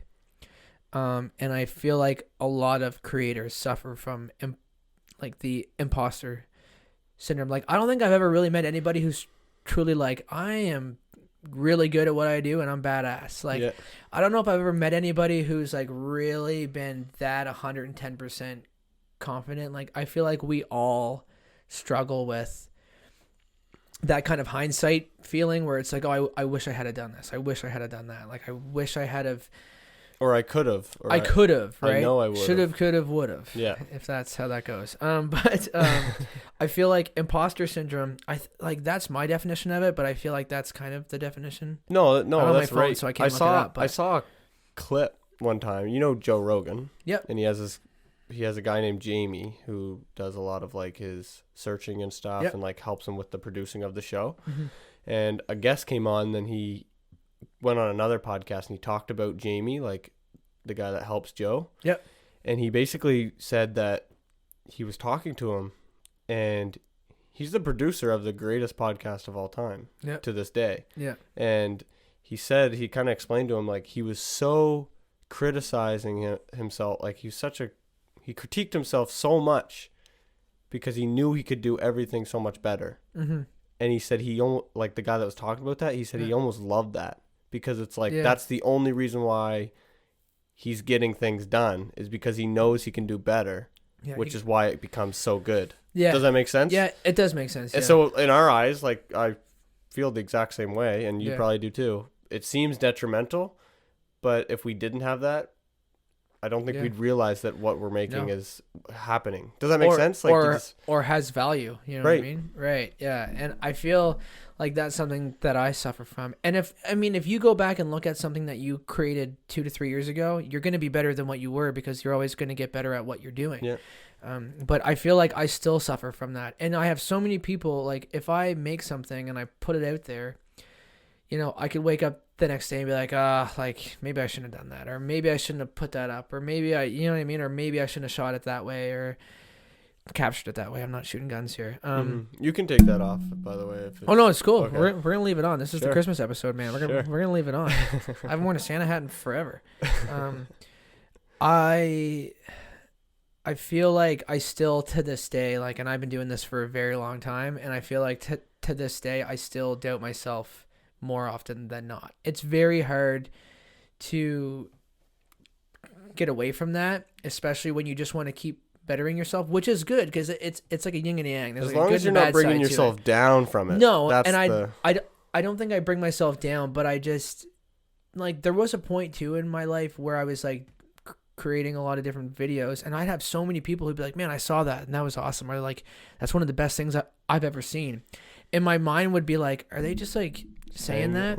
Are they just saying that just to say that?" You know what I mean? And that's how my mind worked for a long time, and it took me a long time to break out of that because of like different anxieties and whatnot. So it was definitely tough to kind of overcome that part because there gets to a certain point in your career or your craft or whatever you're doing, and it's like you can have self-doubt because you kind of like don't know if you're getting better, if you're going backwards, like if your craft's getting better, if you're really pushing yourself, or if you're doing, to your potential what you think is, your standards, right? Yeah. So the imposter syndrome comes from that, I feel like, where there's like a lot of self-doubt and you just feel like you're not good enough, which I talk to a lot of people who suffer from that, and I'm like, man, shut up. Your stuff is great. Yeah. You know what I mean? And it's always I don't know. I have a lot of friends who say this in the industry, but it's collaboration over competition. And I always love that because I love bringing people up, not down. And I remember same thing, like going back to what we talked about earlier years ago, like it was competition over collaboration. No one wanted to share clients. No one wanted to give out secrets. No one wanted to like help you. Like no one talked to me about how to navigate my business and my life or anything like that. Like there was no one around that was doing that. And if there was, they didn't want to share it. Yeah. So I love, like, if there's one thing about there being like a really saturated market of content creators now, it's that like a lot of people love to work with other people. Referrals. Like if I can't do a certain job, I have like a list of people that I'll refer to the client because I want other people to get exposure. Right. And there was no one like that for me when I was younger. So it's like, it's really cool to be able to give other people opportunities. Right. And like maybe help them with their self-doubt. You know what I mean? Because people who are starting out don't necessarily have a lot of the confidence to be like, okay, well, like I'm not going to be able to create as good as what, he's doing. But it's like, well, I've been doing it longer. My gear's different. The way I shoot is different. My style is different. You have to pave your own path, right? But it's cool to help people who are just starting out, or people who have been doing it for a long time and just have that self-doubt to, you know, to like lift them up and like be like, no man, like what you're doing is great. and it's only going to get better. And that's something that like if you're willing to improve. If you're willing to improve, that's another thing. But I've always all good. But I've always thought about that too, and I've always tried to be like that, be more of like a mentor for certain people as opposed to, you know, not wanting to share what I've learned, right? Because there was no one there for me when I was starting out. So, and it's awesome. There's such a big community now of people, and I've met so many awesome people who I haven't even met in person, but just through like Instagram and talking with them about like their work and my work. And like, I'm just like, man, like, how'd you do that? Like, or like, I love that. You know what I mean? Like, it doesn't matter how good you are. There's always going to be someone else who you're going to grab inspiration from, or, you know what I mean? And I think that's why I like what's happened with the community of content creators, you know, video, YouTube, like all that stuff. Like people are just so much more open and willing to like be a part of a bigger picture than like hide away and be like, no, like I want, you know, I'm not going to share how I did that, or like my editing tricks and stuff. Right. So I feel like I got super sidetracked from your question. It's all good. I apologize. I think it's this Piccadilly coffee that I'm drinking. Yeah, I just have a statement here that literally just says capture moments and feelings, but you've already talked about like the mood and emotion and stuff. So right, yeah. That's pretty much the same thing. Yeah, I feel like that's the same thing. Yeah. Hitting people in the heartstrings with my visuals. That's good. Actually, let's do this. I got a bunch of words here, and I want to see if you can explain what each. It's all kind of camera based and stuff. Okay. So it's just like rapid fire questions. It's like just one word, and then try to explain what that is. Yeah. Just as quick as possible, I guess. Okay. Aperture. It's the letting light into your camera and the focal distance on if you blow out the backdrop or keep it in focus. Perfect. Viewfinder. The viewfinder is what you look through to frame your shot. Shutter. The shutter speed is how quickly you capture an image, whether it's blurry or like sports, it'd be like super sharp in frame. Also another way of letting light into your camera. Cool. Image sensor. The image sensor helps with the quality of the image, but also the different situations that you can shoot in, whether it's like light or dark out. Cool. ISO, I don't basically. know. Sorry. ISO, basically. Oh, I put ISO here. Oh, you had ISO? I had ISO. What is hot shoe? Do you know? So the hot shoe mount is what's mounted on top of your camera, and you can mount shotgun mics like what's on that camera. With my video work, I have a whole rig built around my hot shoe, and you can put handles on it. It's just a little piece on top of the camera that lets you put stuff in it. Cool. I mean, I know some of these questions, but for anybody listening, they might not know. What else do I have here? White balance. White balance is the temperature of when you're doing video work. And if you're in a room that's very warm, you can change your white balance to more of a blue hue, and it gives more of a natural feel. Cool. And vice versa. Okay, another section. Do you know file names? File names? So if I said like JPEG. Yeah, okay. Do you know what that means? Yeah, you don't want to shoot in JPEG. No, I'm just no. I shoot RAW, so. Oh, okay. Yeah, that's the best. TIFF. TIFF? TIFF. I just looked at a bunch of different files, and I just like wrote down random things and just. That's got to be like an editing. I don't know what. I don't know. TIFF is. TIFF. I'm not sure. DNG. Do you know what that is? DNG. Yeah, that's a drone file. Drone file. I believe that's a drone file. Cool. I just wrote down random. Don't quote me on that. I think it's a drone file. Like okay. DJI has DNG. I think. I don't know. Don't quote me. Don't quote them. I thought I knew a lot about cameras, but maybe I don't. Best overall camera for photos? Best overall camera for photos. That's tough. I personally shoot Sony, so I love Sony. But the Fuji X100V is like a little pocket camera. It has one lens. It has an aperture of 2.8. It fits in like a crossbody bag, and it's really user friendly. Cool. Best overall camera for video? I use a Sony a7 IV, but I think one of the best cameras for video would probably be the Sony FX3 or a Canon C700 or 70 that just came out. I can't remember what it's called. 2 more questions. Okay. What is like the most durable camera? Like, is there a strength-based buddy, Canada? Canon is the most durable camera. Like, I used to shoot Canon. I have fallen down mountains with my Canons, and because they're mechanical, they're not electron. Well, I mean, there's mirrorless ones now, but when they used to be just mechanical, like they're weather sealed to a T. I have put my Canons when I did shoot Canon through the ringer, and they can take a hit. Wow. Yeah. And last question: what do you think is the most beautiful camera to yourself? Ooh, what's like something that's just beautiful, like almost like an art piece to you? Oh man, Leica just came out with a new camera. It's like a point and shoot camera. It's like $6,000 for a point and shoot camera, and it's like black with like a dark like olive green on top, and the logos are all black. It's really beautiful. I actually just put a custom skin on my Sony camera, so it's like the retro skin with like the silver top and the black bottom. It's like jet black. Yep. I really like that retro look. And the Fuji X100V that I mentioned has that same look, and it's just like this little, it looks like a little film camera, and it's a beast, and it's like this big. That's tiny. So yeah, but Leica just came out with a new point and shoot camera that's like really beautiful, and it has like a matte finish. Okay. Or Sony has Sony has the FX3, which is their new cinema line camera, and it's like a charcoal, and it's more of a square body, and it's really beautiful. Yeah. That's awesome. I don't really go for looks much anymore because I beat the hell out of my gear. So yeah, but then they have a nice look to it after. Yeah, and it just shows that you toss them around, I guess. You know how to use your stuff. Yeah. Yeah, not too many marks on those little Canons there, but... What are those? What is this? That's a T7i. Nice. Dude, my first camera was a T2i. Nice. My first was a T3i. Nice. Yeah, my very first camera. And I remember when I bought it, it gave me like a depth of field, like with your aperture, like I could like blow up backdrops, and I remember just being amazed because when I first started, I had a mini DV camera, so it had tapes that you put in it.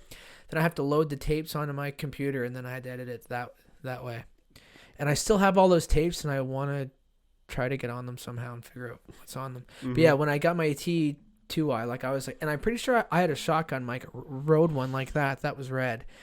And I remember just being like, oh, yeah, this is like Hollywood now, baby. Like, I was like, this is sick. And then all 150 of those videos on my YouTube channel were shot with the T2i. Wow. See, when I walk around with a camera, I feel like I look cool. Like, yeah, I don't walk around like I'm like cool, but I'm like, you know, it kind of looks cool when somebody's just walking around with a camera. Yeah. I don't know why. And that's a T5i. So basically the same thing. Cool. Yeah. I just wanted the same camera because sometimes I had a Lumix. Yeah. But I changed the settings, and the setting, frame rate, and everything was still a little different compared to the Canons. Okay. Even if it was the same, so it was... Probably the look, too? The look was different, yeah. Okay. And so my footage and my audio, it would always be behind on the Lumix one. It was almost just like a little delayed. So I would say my word, and the word would come slightly after. And then it wouldn't match up. And then to try to match them both up wasn't working, yeah. Yeah, it was just super finicky. So I just had... Yeah, I just had to order another one. Yeah, man. Nothing wrong with Canon. I switched from Canon just because I wanted to use Sony for video, and I was going to keep Canon for photo because I wanted, but I mean, now I'm a hybrid shooter, so I keep it all. That's why I use the Sony A7 IV. Mm-hmm. Just because I like keeping everything in one body as opposed to having, because I'm a minimalist with gear. Like, I literally have a backpack that holds 4 lenses, 2 camera bodies, my whole rig, and then like your accessories, and that's what I take for all my I feel like that's nice. Some people have tons of stuff. They're just opening briefcases of... I used to have so much gear, and I would never use it, and I was like, this is stupid. And then there's a guy on YouTube called Craig Adams. He's from New York. I think I've heard of Craig Adams. He used to have a channel called Wedding Film School. Now he just does like hiking films and like 40-minute long music, not much audio, hiking films, and they're beautiful. But he did a lot of talking and a lot of, I was going to say YouTubing. I don't think that's a verb, but he was doing a lot of videos on minimalism with gear, and I just like loved it. And I was like, that's what I want to do with my stuff. And now I show up to these shoots, and I just have this backpack. It's pretty heavy duty, and then maybe a tripod and like some lights. And people are like, that's all you're going to use is what's in that backpack. And then I build the rig out from the backpack, and they're like, holy shit. It's a little transformer. Yeah, it's a little transformer. That's a good way to put it. Yeah, so I became a minimalist after watching his gear kind of talk. And I was like, you know what? You don't need a lot to create. You don't need anything. Mm-hmm. Like, some of the coolest things I've ever done is with literally just a camera body and one lens and just walking around.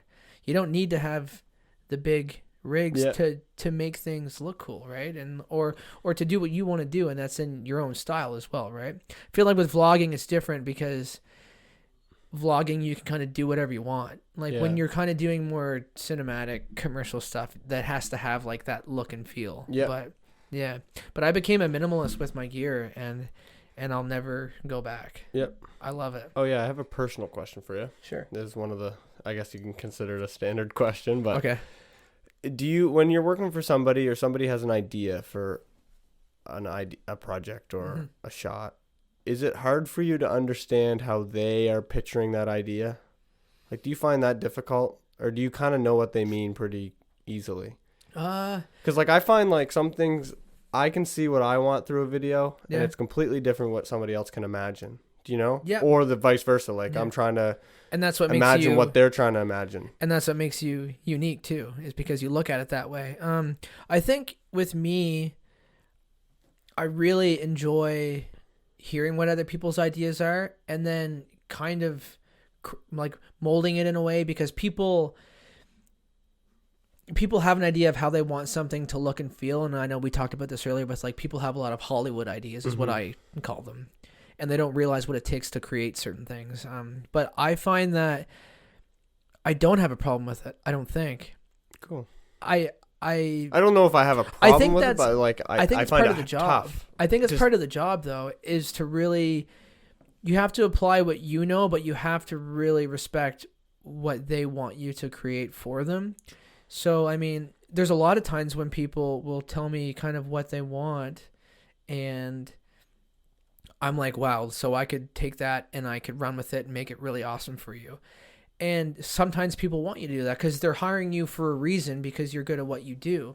But there's a lot of people who are really married to their ideas, and they're married to their products and their brands. And you have to really respect that it's their vision, and you have to kind of mold your own craft, but make sure that you're really following their I was going to say it's hard because you ideas. Have what you like to shoot.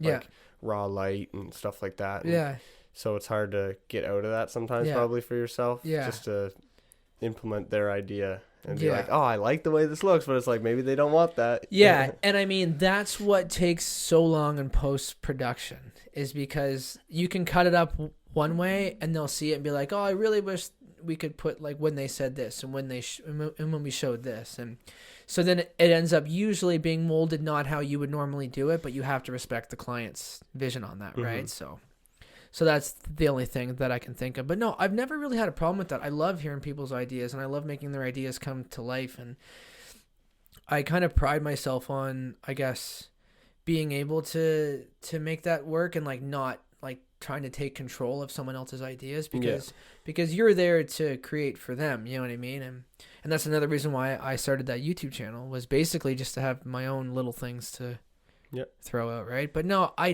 don't think I've ever really had much of a problem with that. I enjoy hearing other people's ideas, and I think it's cool, man. Like, it's even like talking to you and like hearing how like you started the podcast and why you love to do it, and like it's like, and your YouTube and like vlogging and stuff, it's like you have your own style and your own way of viewing things. And you know what else is weird too, is like sometimes if you shoot something, you think, okay, like this is how it's gonna look, and then you sit down and your end product is nothing like you thought it was gonna be, because that's the fun part about it, and that's what I love about it, is like you sit down and like you think one way, you're like, okay, yeah, I know exactly how I'm gonna do this, and you sit down and then it's like a 180. You know what I mean? And like that's why I kind of like this industry too, and this job, and like what I do for a living, because like you can like recut stuff to be a whole different message or a whole different feel, and you know, and it's not always what you expect it's going to be, and it's fresh every time. Yeah, if that makes any sense. There's an editor that I watch, and you were talking about how music is feel, and he said, and like he said, he said, remember, every time you make a video, soundtrack is number one most important thing at the end of the day. Yeah. Because, like you said, if you put a happy clip or a sad clip, it's going to completely differentiate the video. So yeah, it is though. It's if you have a shitty soundtrack, then it's not gonna, like, people aren't gonna, be, not even soundtrack. If you have a crappy soundtrack and your sound effects are crappy, or like your audio's off, people aren't gonna be engaged with it, right? Like, and you can have the best visuals in the world, and audio's tough. It's extremely tough. It's extremely tough. It's way harder than capturing stuff, I think. And to make something clean is you don't realize how much work goes into it, right? Exactly. Like something so simplistic is actually so much post-production, especially behind video and film and stuff. So there was a question I was going to ask you, but I completely lost my head. So I'm going to look up what that is. TIFF? TIFF. Yeah, I don't know what TIFF is. Oh, I just wrote down like files. I don't know. Like Wave came up and Waves audio, but Waves TIFF, audio. TIFF is. It's a weird one. I forget what it said. I don't remember exactly. One thing I will tell you is, and we kind of touched on it earlier, but do you remember how I told you about I just thought of it right now, and you might want to use it. Remember how I told you about all 150 YouTube things on, like, all those videos your that I made? videos, yeah. Do you want to know a really funny story about one of those videos? Sure. Is we got a SWAT team called on us on one of those videos, and they shut down Dundonald Street. And did you have fake guns in your video? Yeah, airsoft guns. And I had to go sit at a police station for 3 days and talk to detectives. It was nuts. And we had SWAT team called on us, and the city spent thousands of dollars because we had fake guns. And how big of a crew did you have with you? Probably like 10 people, and they were all wearing ski masks and stuff. Yeah. And and they shut down the street, and we finished filming, and we pulled out, and there was nobody on the street, and it was really weird. And then all of a sudden, all these black cars just like came up, and like we had to put our hands up on the roof. And I had a cigarette in my mouth. I had like my hand up on the roof, and she's like, "Where's the guns? Where's the guns?" And we popped the trunk, and they were all fake, and they spent like thousands of dollars because an off-duty cop drove by, saw us, and thought that there was something happening. Anyways, that's a fun little story about those YouTube videos that are that'd private. Be wild. Yeah, because they call in all the SWAT, and then they got to get ready and get out there. Yeah, and because I was behind it, I almost got arrested, and then I had to go. You should have filmed that. That would have been a good movie. Yeah, my camera was in the trunk with the gun. And then I had to go down to the police station in Fredericton for like 3 days and be interrogated. Were you there for like 3 days in a row? Like, I didn't stay there. I had to go home and come back. But I remember getting back, and I was like so horrified. Like, I was like, oh my God. But yeah, that's one of the funniest things that's ever happened. Well, they're probably trying to crunch down on. At the time, there was a lot of people there was something going on with illegal weapons somewhere. Oh. And they were looking for somebody because they had a camera, and they were showing me this camera, and they're like, do you know this person? Do you know this person? I was like, no, man. Like, I'm a university student making short films. But I'm a filmer, dude. Yeah, and I got like interviewed by a newspaper like in BC. It was crazy. Like, it was all over Canada because there was so many problems with people using airsoft guns. Oh, right. Bad timing. In videos, really bad timing. But I thought that it would just be cops that would show up, but it was a SWAT team. And but anyways, that's a fun fact about the YouTube. That is crazy. Videos that are private. Maybe I'll make them public someday, but. I don't know. They don't really reflect of where I'm going now in my career, so people would just be like, "What the heck is this?" But just make a separate channel and just post a bunch. Make a separate channel. Brock's early work, and it's just action flicks with people getting shot and wearing ski masks and hostages. That's all it was. It's kind of cool though. Yeah, it's cool, and it was kind of cool. Hey, you are where you are because of that. Hey. That's a very good point. Now I'm much more of a professional. Yeah. I do not and I actually would call a police station now if I was going to use fake guns. True. And hey, just to let you know, I'm in this location, this street. Yeah. Or they might just say, you're not allowed to do that. Yeah, true. And you'd be like, well, I'm doing it anyways. Yeah. Yeah, no, it's but that's a fun fact about that stuff. But I love what I'm doing now. I love doing mini docs. I love telling people stories. I love bringing emotion into stuff. Like, there's so many, like, I did 2 commercial shoots this year. One of them, I did a mini documentary for Bayview Trucking's 50th anniversary in St. John. And I know that family. And they trusted me to tell their story. And all they wanted was like a sales video just for their 50th anniversary. And it was basically like, here's our products. Here's like, we're from the ground up. But then like, I got like interviewing Mike Nagel, who's the owner. He's second generation. And he just had this crazy story about how his dad brought him to this like field where he was going to build this company. And then his dad passed away and he took over the company. He had to go to night school for business. And there was all these things like raising 2 little kids. And by the end of the interview, like I was like, this isn't going to be a 2-minute video. Like I pitched to him, like I was like, let's do a 6 to 7 minute mini doc about your, and they're pretty private and I respect them for that, but I managed to get it out of them. And I ended up getting like VHS footage of like them like in like the 90s. And like I put that in the video. That's and cool. Like telling their story. And it's like, I should have brought that up earlier when you mentioned these things. But when it's like taking someone's idea and like molding it, that's kind of one instance where I was like, there's more to this story. Yeah. And people are going to resonate with your company more if they hear this really personal story. Because if someone just comes on and says, hey, happy 50th, here's the trucks that we sell, you know, it doesn't really resonate with you unless you have like, you know, like when you have real people talking about their ground up story and how they overcame all these hurdles and now they're a very successful business. Bam, 50 years of, you know what I mean? And so that was definitely one instance where I was like, there's more to this story. And I saw it and I knew what I wanted to do with it just from him talking to me like this and like an interview setup. And I managed to be able to do it. And then their video was like, did super well. And it's awesome. So I love when you can take a video and then you can pull video from something else that relates to that. Yeah. And put it together. It makes a video so much better. Dude, yeah. And you want to resonate with people and like your audience and like, you know, and I just think that's the coolest part. It's just like really it's like a music artist does. Like they write lyrics because they want to resonate with their fans. It's like it's no different with what we do, like what you do with the podcast or like what I do with my visuals. It's no different where you just want people to look at it or listen to it and like you said earlier, gain new knowledge like you wanted to do when you were younger. With you wanted to hang out with the guys who were in grade 12 or the older people because you wanted to hang out with them and like gain that knowledge, right? So you want people to watch the podcast and they learn something from your guests. And you know what's cool about your podcast too, and I watched some of your episodes and stuff, was you have so many entrepreneurs from in the community.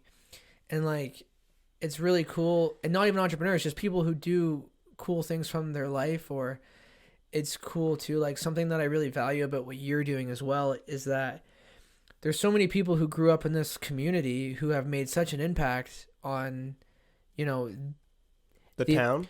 Well, maybe not the town, but the industry that they're in. But they've made a name for themselves, and they came from here when, you know, there's not a ton of opportunity here. Mm-hmm.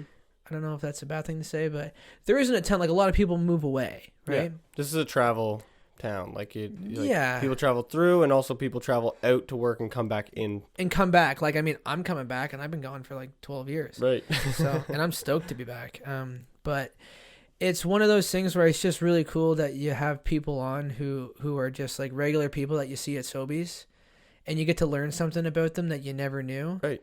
And what they do for a living, whether it's, I don't know what it could be. You know what I mean? The cashier. Who knows? Yeah. You know what I mean? But they just like, you just learn stuff about people who you see every day. Like, you know, like in the grocery store or like in the pharmacy. And then like, you're going to see the next time be like, hey, I watched your episode. And it's like, I didn't know that about you. Yeah, exactly. Like they have like these secret talents, or they just have like something that they're really good at that you didn't really know the extent of it. Yeah. Which I think is really cool. A lot of people in this town specifically would be like, man, I always like knew about that person, but I never like knew about them, or I've never got to talk to them and stuff. And they check out the podcast and they're like, they just know more about that person or that thing.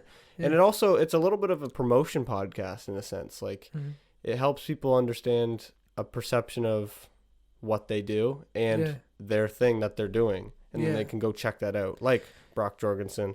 Oh, let me check out his media page. Let me check out his work. Let me check out his, who can I mention this to somebody that's about to get married or about to launch a business or anything, a brand right? video. Yeah. No, it's 100%, man. It's cool. And I've watched some of your stuff too, and I've like seen people talk about like I don't know. I watched one where like you were talking about like there's some like mental health stuff, which I think is cool too. I can't remember who that was. Mental health. No, you touched on it. Yeah, it probably kind of came up in conversation. I remember Rylan Holder. We talked a lot about like mindset and like mentality and stuff. Yeah.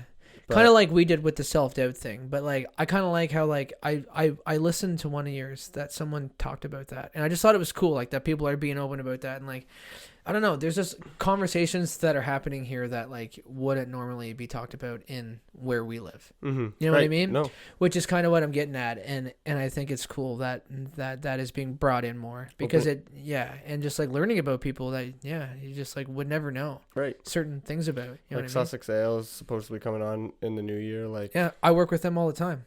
Wicked.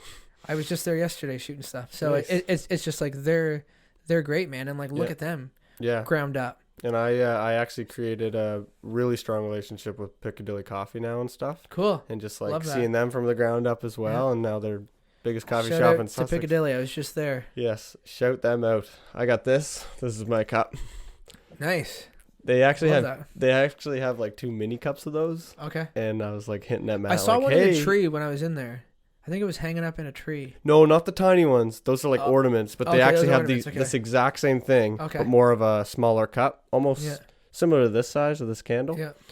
And I was like, hey, Matt, like every time a podcast guest comes on, they could drink out of a Piccadilly cup. Yeah. And I was like, you could sponsor this again. That's a good idea. Although for this episode, we have Christmas mugs and Christmas hats, and we have a Christmas mouse.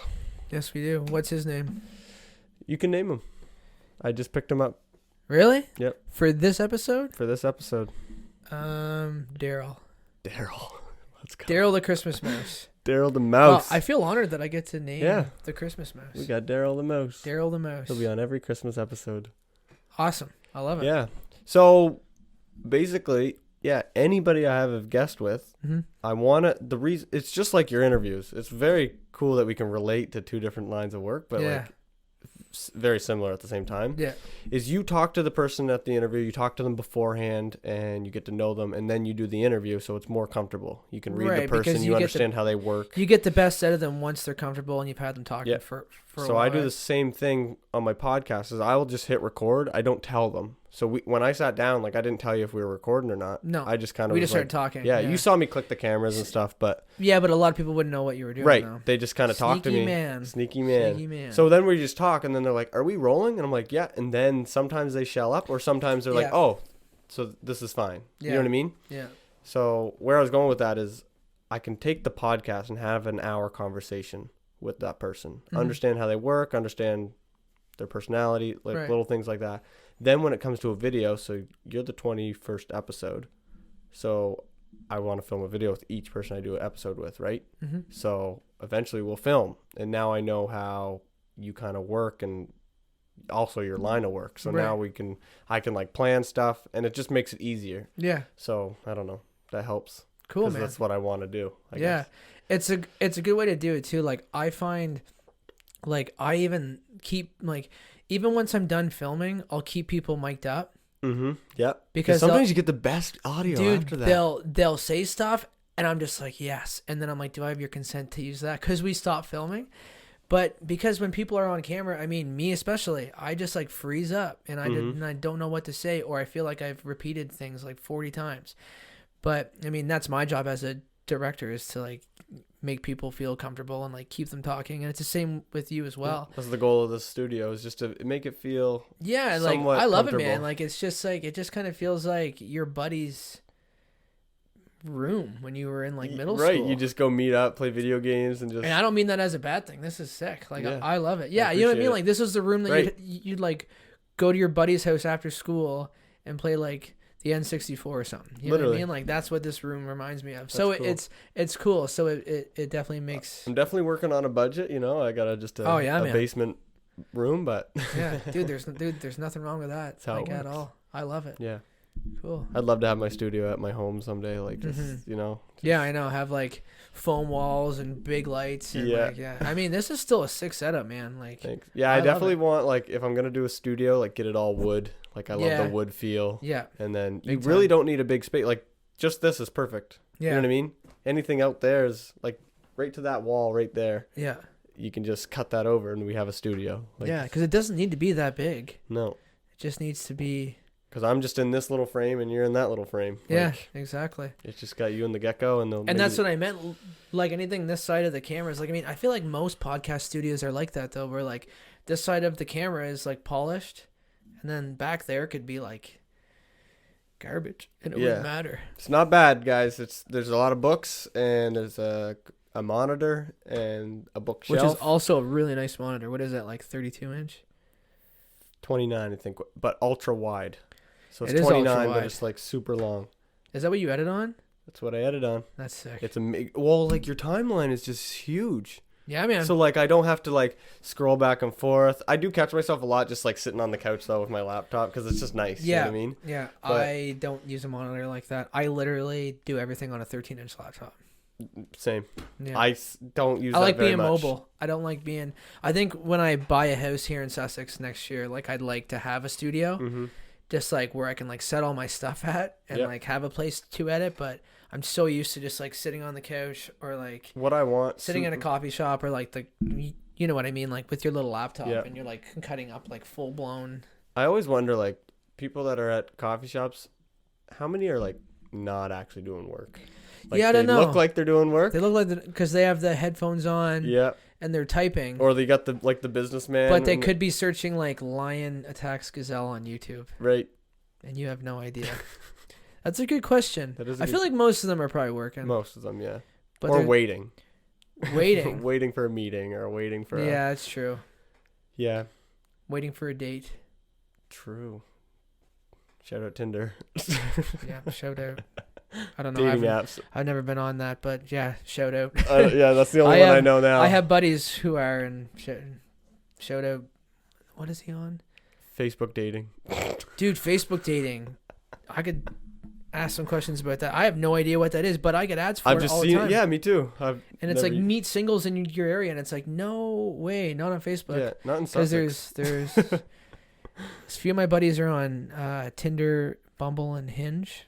I heard of all three of those, I think. Yeah. Definitely Bumble I've gotten ads for. Yeah, but it's like I'm in a relationship, guys. Yeah. Put the ad somewhere else. But yeah, I don't know. Facebook dating, that's one thing that I don't understand. Mm-hmm. And I feel like people probably meet people on there and that's just weird. Wasn't that the original meaning for Facebook? No, the original meaning for Facebook was for male college students to judge women. It wasn't even called Facebook, I don't think, at first. But when Mark was in college, that's what he made. Yeah, when Mark was at Harvard. But I feel like then after that, it was just a place to connect. But I think it was meant. You're kind of right, actually. Not kind of. You are right.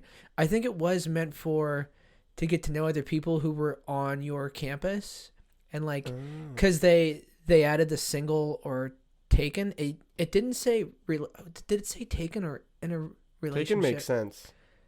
I feel like it said taken when it first came out. I can't remember, but it was a place like it was meant for that, to like meet other people and connect. It was kind of like, did you ever use MSN? Yeah, I never used it, but my sister and brother did, and I'd always sit on the computer right beside them in a little chair, like watching them message their friends.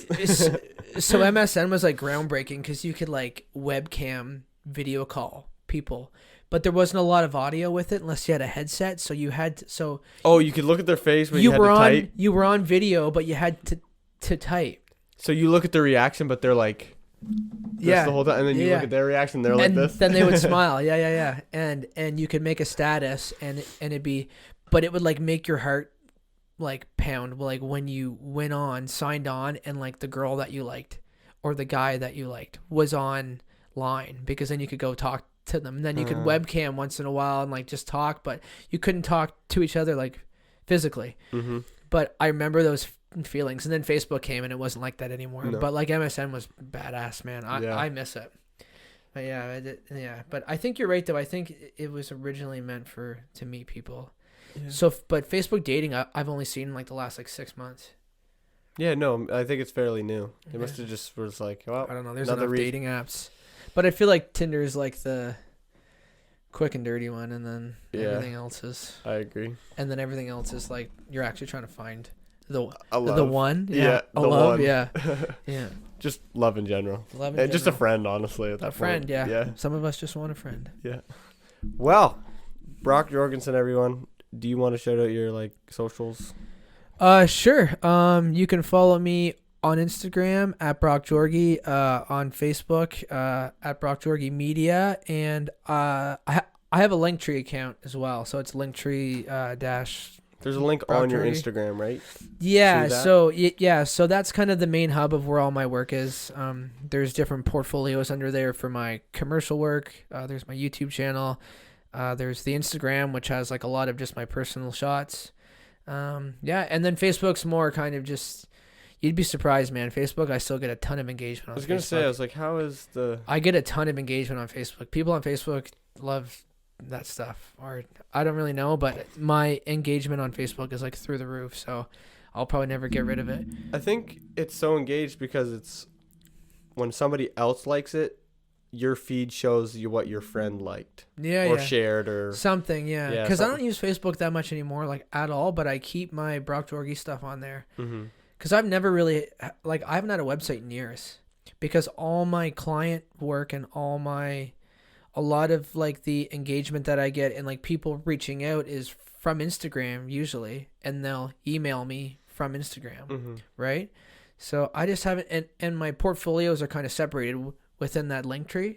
So that you can just go and click. I don't know. Linktree is a great invention. Whoever made that. Yeah, that is great. It's the greatest invention I was thinking about doing it too. Dude, do you have to pay for it or how does that work? Nope, you can do it for free. Huh. Unless you want to make it look really cool, you can. Did you make it look cool? Is yours considered cool? Because you have the photo of you like this in the background or something? No, it's me standing on a cliff, I think. Oh. But no, mine's not cool looking. It's just. I think it's cool looking. It's like maroon colored. I don't know, but you can. I knew there was a picture of you in the background. You can customize it pretty intensely without paying for it, so I highly recommend. But yeah, you can follow me on Instagram at Brock Jorgy, on Facebook at Brock Jorgy Media, and you can find my email on my Instagram. And the Linktree has all my portfolios for all my personal and client work. So cool. Anyways, man, thanks for having me on. This was super cool to chat. Thank you. I appreciate it. I learned a bunch of stuff, so I learned about white balance, and we're gonna find out what TIFF is here in a minute. Yeah. All right, Brock Jorgy, everyone, go find him. Also, shout out Piccadilly Coffee because he is enjoying it.